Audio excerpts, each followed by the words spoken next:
And please share, how do we get you to join us today on our Freedom Fridays?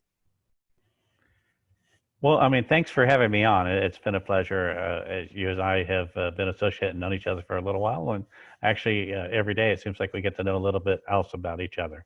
So, but through our interaction, and we find that we have, especially through coaching and leadership and the same passions, more in common. And I think a lot of leadership coaches do. They, if they, model around, servant leadership. I mean, there are some contrasts there, but you and I are also both Californians that moved out of California. So it even shows a little bit more similarity there as well. We have to reside in the same state now. Yeah, yeah, So, we're both in Tennessee. So right? yeah, what's to be said about that? Right. Yeah, yeah, yeah, absolutely. And we So share a similar chamber membership with Sevierville. Uh, yes, and that is a wonderful chamber. I just want to compliment them real quick. The Freedom Fridays were created to literally challenge perceptions, to share inspiring stories, as well as guide light bulb moments. That's what our One Light Ahead company is about. And you are a perfect example of a leader doing that. And you have some powerful things to share about that. Uh, Share a little bit about your history, though, real quick, so everybody can get to know you. well, I mean, I was in corporate America for 35 years, so I was like, with the good, the bad, the ugly, but through the changes. Uh, but in the last 21 years I was in corporate America, I was at what's called the C level. So always reporting to the CEO. So some days that was great. Some days maybe it wasn't so good, but I always had a passion for developing others, people. In fact, I was vice president of a $500 million a year company. And the CEO, when we were traveling, it's like, well, what would be your favorite job? I'm like, sitting next to people and coaching them all day. If you want to pay me what you're paying me now to do that, I'd do it every day. So, obviously now I'm pursuing my passion, so, when I left corporate America, in fact, I had a piece of the ownership of the business I was associated with. And we did several things, moved from Texas at that time to Wow. Tennessee. I live in a cabin off a lake. So so in addition there, living our passion and our dreams as well. But coaching people, developing people, and so I've always been a big part of creating content. I was part of a franchise organization that when I started with, we had 5 locations that was just starting a franchise, and I would assist in our manual development and all of those type of things as well. But when I left them, we had over 300 locations worldwide. So quite a ride and development stage as well for myself. So It's so funny. We have so shared some of the same pathways. And I tell people all the time, when I got introduced to coaching, I had no idea that this could be a full-time profession. And then I went to my corporate leader, and I got to literally coach 35 different offices throughout Northern California and Nevada, and expose them to the coaching process. And then there's been a whole journey thereafter. Yet one of the companies I worked for long before that, I helped develop a manual. And it's so funny. You don't realize how you developed and your whole journey. And this is what we get to teach others, is we develop a journey and we yeah, guide people through that journey because we've been there, and we know how to help them see where they're going and right. how they can get there. Right. Right. Well, and that's why, I'm a big one.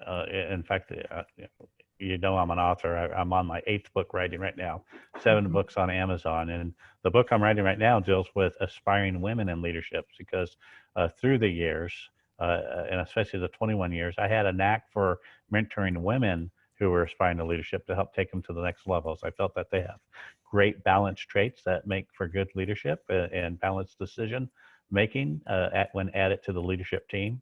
And that's one of the passions there as well. But uh, And I love that. I'm actually going to pull up sharing our screen right now, because then I'm sure, going to pull off of our Facebook page and go into, this was the one I pulled up of your Amazon. This is your author page where they can find you on your author page. And this is your newest. This is I've seen you talk about the leadership lessons from mom. I've seen you have quite a few different books available, including the one we were talking about, we'll bring up a little bit later. And yet this is the one that we really wanted to share with people today, and their opportunity, because they can get this for nothing on Kindle, right? Yeah, yeah, it's one of those where, in fact, I was asked the other day, what have you been doing since the crisis hit? And I traveled a lot in my coaching business. I mean, the first week and a half in March, I was in Anchorage, Alaska, Ontario, California, Philadelphia, and then everything came to a screeching halt. So, and I've been writing the one book that I've been writing, but I quickly put that on hold because, I woke up one morning. That's when my best ideas comes and when I'm sleeping, that Hmm. I'm like, I'm going to write a quick book on crisis management and the three stages of crisis management, because if it helps businesses out there, some of them survive, at least get them thinking about their business and how to view it. Unfortunately, uh, stage one is before the crisis. Well, none of us know when a crisis is going to come, and sometimes it's just pertinent to our business. But early in my corporate America career, I was a turnaround specialist, which I just was able to go into organizations, quickly define the problem areas and help turn them around. And so that's what in stage one, it was about building the culture, the mission, vision, and values, and then everything else on top of that. So I always talk about I was always big and still am preach about work on your leadership team to create problem solvers, and Love that. that does several things, because too many businesses don't do that. They try to help develop them, and it does a few things. I teach them how I solve problems, so they know my thought process.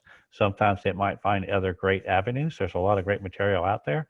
That's fine. That brings innovation and creativity into our problem solving, but it also allowed me to evaluate and test them before a crisis happened. Right. And that's the biggest thing that you need to do. I was speaking with a former CEO of Red Robin the other day, and he's actually a coach now, a very sharp gentleman. And Wonderful. we use the term the get it factor. I said, Mm. I have to test the people have the get it factor. And he was telling me that with Red Robin, he, if he, uh, if he brought in people to do training and it showed no results, he stopped the budget. Mm. And he really started pushing of how do we ensure if our people have the get it factor before we invest in them. Well, in leadership, and when I would run organizations, and then what I teach now is you have to evaluate and test your people. As soon as you start working with them and develop them, you need to see who's hungry. You need to see who's servant. You need to see who's coachable, you know, Hmm. uh, and uh, and then who develops, because that's what you want to see. Because once a crisis hits, um, when you have Right. everyone that's problem solvers, it helps you a lot because they're thinking, they're not settling for the status quo. Okay, this is just the crisis. There's a Right. difference, as you know, between a leadership and a manager, a leader Hmm. and a manager. A leader will test the status quo. A manager will say, let me just manage this area. Uh, and because in stage two is when you need to evaluate how you're doing, not only your people and all your staff, so all the way down to every employee. Because first of all, you don't have to be leading a team to be a leader. So you will uncover Agreed. you will uncover uh, in your employee staff future leaders. They will Hmm. step forward. Their natural abilities will start shining, and you want to remember them. In fact, you might make moves even while you're in that crisis. Hmm. But you need to evaluate your systems and processes. And it's one of the things that you and I both have in common, that we teach how to develop systems and processes that things can be plug and play, but you have to I love evaluate that. them as well. And because then as you're doing that, when you come through the crisis, is where you need to make decisions. It's not just, hey, we're through the crisis, we survived, and everything goes back to normal. It's Mm-mm. what did I learn? What Hmm. changes do I need to make in our systems and processes? And unfortunately, it might be what changes and adjustments do I need to make in our people? Those that stepped up in the staff maybe need to be some leaders, but also, and in fact, me and the Red Robin gentleman talked about that, is who out there in our current industry or in other industries might be available because of the, something like the pandemic is a crisis through several different industries that Right. could upgrade. So because I'm a sports fanatic, Love and it. yeah, and sports teams constantly upgrade themselves, you Hmm. know, and that's what you have to do, because the 3 stages have to go in a circle where you get back to stage 1 and you say, okay, how do we instill our culture? What are our values? Exactly. I'll just finish on this. Why values are so important is because they're not just words on a page. And if they are, you're going to suffer through the crisis. So Right. when you embrace them, live them, point to them daily, even have contests named after them, I would do all of those things that helps the culture. But they're the first things that get sacrificed in a weak organization when a crisis happens. And that's so your values did not become principles where Mm, when they become a principle, they're automatic. And I've seen, unfortunately, people that say ethics is a value, and it's ethics that they sacrifice for mm. short-term gain because for survival. And yeah, I used to tell leaders, if you think you're not being watched, you're fooling yourself. If you're being, That's so yeah, truthful. yeah, yeah, and that's where you really destroy culture when you sacrifice your values. So It, thank you for sharing this. We had a great conversation. This was something you decided to create to give back to the community in the midst of this crisis. And it's just a wonderful gift. And so I wanted to make sure we shared that with our yeah, audience. yeah, audience, please. It's for free on Amazon for the Kindle version, on Barnes and Noble, iTunes, and Kobo, especially in Canada. But Awesome. it was just through prayer, and my spirit told me, let's put it out there for free, help businesses. Uh, Servant leadership and transformational leadership always talks about great leaders pay it forward. Right. Zig Ziglar, who's obviously passed away, but it's like helping us people get build their dreams, and yours will come naturally. So it was one of those. Is let me just pay it forward, give it back, and hopefully it helps businesses. So please download it, offer some reviews. We appreciate it. And I love that. And we also got talking, and it's so funny that you talked about. I had a leader in one of the organizations I've been thankful to be a partner with, and she said, "I'm watching you." And I remember us having a conversation a while back ago about that, and it made me laugh in regards to reminding people we're always on stage, and you never know who is going to be that person. Now, Mark, how do we find that shortcut book that we talked about? Well, if you type in my name, it's called Shortcuts Get You Lost. So, in fact, if you clicked on the See More, it probably would show. Uh, Okay, uh, but see let's how do this that. works. Uh, And Scroll over oh, right there you there. go. Yeah. So it's called Shortcuts Get You Lost. Subtitle: A Leadership Fable on the Dangers of the Blind Leading the Blind. And in my other book, Leadership Lessons from Mom, I talk about how my mom, from birth all the way to after her death, really formulated about things teaching me because she wanted me to be a leader. Character was so important to her, and it was her that it was one of her sayings: "Shortcuts get you lost." And I Mm-hmm. tell the story about when I was 8 years old in Lakewood, California, Oh, uh, wow. walking home, and it was a 2 mile walk home, no lie. But I took a shortcut because I would see these kids take this shortcut that lived on my block, and I wanted to get home early that day. And I got lost, and it was a wooded area. As a little kid, you get scared, and I had to backtrack to where I got lost and got home late. And that's what shortcuts do in business is that when you get lost, you have to backtrack. And so they actually take you longer. But there's another danger with shortcuts in business is that you may have success or what you perceive as success, and it teaches you the bad habit of taking more shortcuts. Mm-hmm. So there's two dangers there. So I tell the story in Leadership Lessons from Mom, about walking home and how my mom, when I would hear Marcos Antonio, because I'm Hispanic, and when you hear your first and middle name, you know you're in trouble. But in this book, then I go through about how to build a proper culture and Mm-hmm. coach it, and to where it becomes.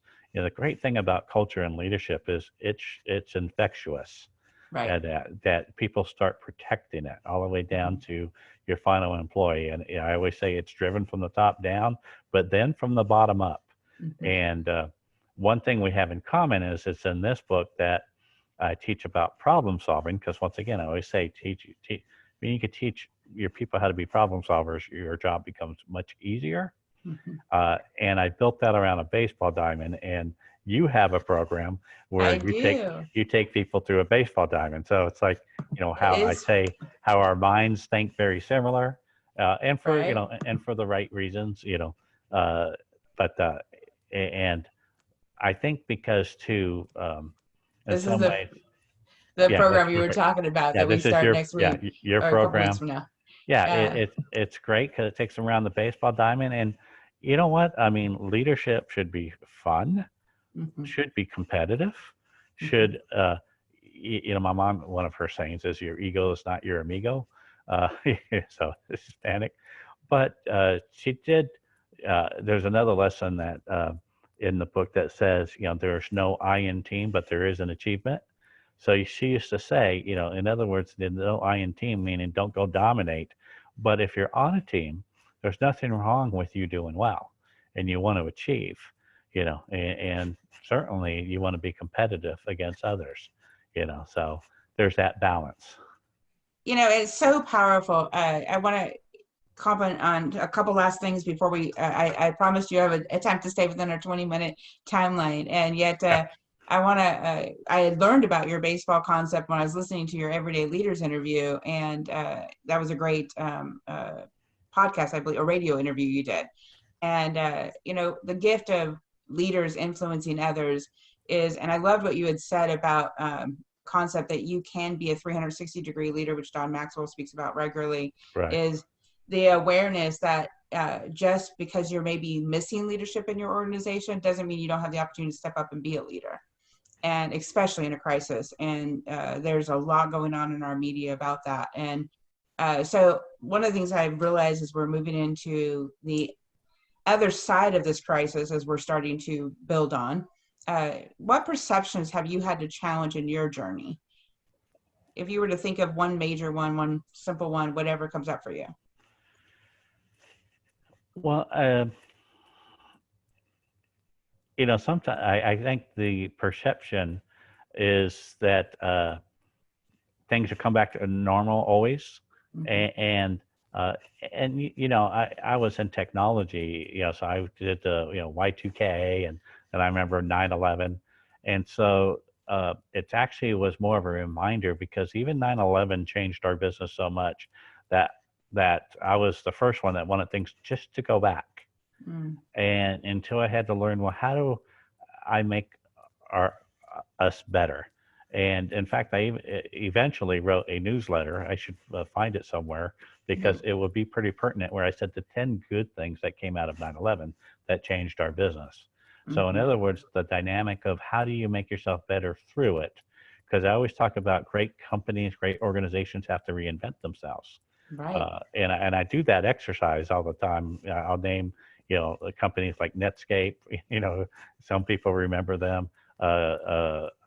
Novell, who's still around, but they used to be number one when I was in technology Mm-hmm. before Microsoft, and but they didn't constantly reinvent themselves, and change. You know, uh, Apple went from a technology business to a people business, if you Mm-hmm. understand. So, in other words, you know what? We're not going to compete against Microsoft. We're going to make our products that people want them because they're cool. Mm-hmm. And so they became the image people business. So, and then that's how they reinvent themselves with the different products they came out with. So, I've even doing that through the coaching and right Mm-hmm. now, and to the writing, and I've taken this time, let me create more product, and help other people to adjust to this. So I love that. And I love that. One of the things I love to remind people of is even in the midst of a storm, we can find a silver lining. And our opportunity is to discover what is the opportunity to help somebody move forward. And by moving, one of my girlfriends years ago taught me helping you helps me. And yeah. the gift that we get to do is inspire others to determine how they can see a new perception, create a new story, and determine how they take just one little step forward. Well, And and one of the things, once again, my mom was big on, she said, I want you to always have mentors, but then I want you to always mentor others. agreed. And she says, and I will tell you that you will learn more from the people you mentor than those mentoring you. And that, so, because, and humility is a strength, not a weakness. And so as you do mentoring, you will have, by you teaching others and then others responding back, you will be surprised how much more you learn. Agreed. I've always believed in that, the hand up, hand down Yeah, type of yeah, opportunity. absolutely. Yeah, absolutely.